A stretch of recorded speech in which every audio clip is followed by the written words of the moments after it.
খাসির কলিজা নিলাম, খাসির কলিজা রান্না করবো আজকে। এই কলিজাগুলো দিয়ে নিলাম, এখন রান্না বসিয়ে দেবো। কড়াই বসিয়ে তেল দিয়ে দিলাম, তেল গরম হয়ে গেছে, দিয়ে দিলাম পেঁয়াজ কুচি। এগুলো এখন একটু লাল লাল করে ভেজে নেব।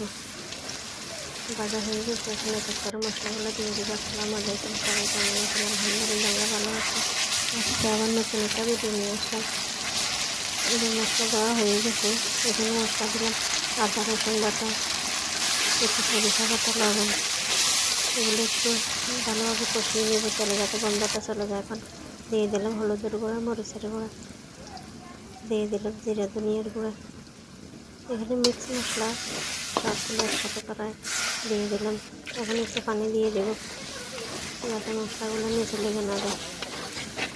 পানি দিয়ে একটু বেশ কিছুক্ষণ কষিয়ে নেব। মশলা কষানো হয়ে আসছে, আমি কলিজাগুলো দিয়ে দেবো। এখানে সাথে ফ্যাপসা আছে, দিলে কলিজার সব একসাথে দিয়ে দিলাম। মশলার সাথে মিক্স করে নিলাম, বেশ কিছুক্ষণ জাল করব। অনেকখানি পানি বের হয়ে গেছে, আবার একটু নেড়ে দিলাম যাতে নিচে লেগে না যায়।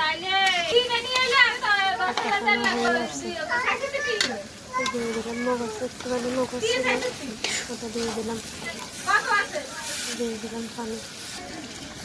এখন আবার বেশ কিছুক্ষণ জাল করব, সিদ্ধ হওয়া পর্যন্ত কষাবো। ভালো কষে গেছে, নেড়ে দিলাম। কষানো হয়ে আসছে, অনেক সুন্দর হয়েছে কালারটা। আবার একটু নেড়ে দিলাম, এখন অল্প করে একটু পানি দিয়ে দিলাম, একটু জাল করবো পর্যন্ত। জল কষে গেছে, এখন আবার একটু নেড়ে দিলাম। কলিজাটা রান্না হয়ে আসছে, একটু শুকাবো, জল রাখবো না, একটু বোনা বোনা করবো। কলিজা রান্না হয়ে গেছে, এখন নামিয়ে নেব। অনেক সুন্দর হয়েছে কালারটা, কলিজা রান্না রেডি হয়ে গেছে, নামিয়ে নেব। এখন নামিয়ে নিলাম, কলিজা রান্না রেডি। এখন কাজকর্ম সেরে খাওয়া দাওয়া করব।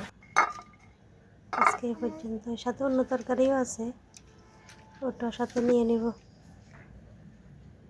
সবাই ভালো থাকবেন, সুস্থ থাকবেন, যে যেখান থেকে ভিডিওটা দেখেন। ভালো লাগলে লাইক কমেন্ট করবেন। আল্লাহ হাফেজ, সবাইকে অনেক ধন্যবাদ। আসসালামু আলাইকুম।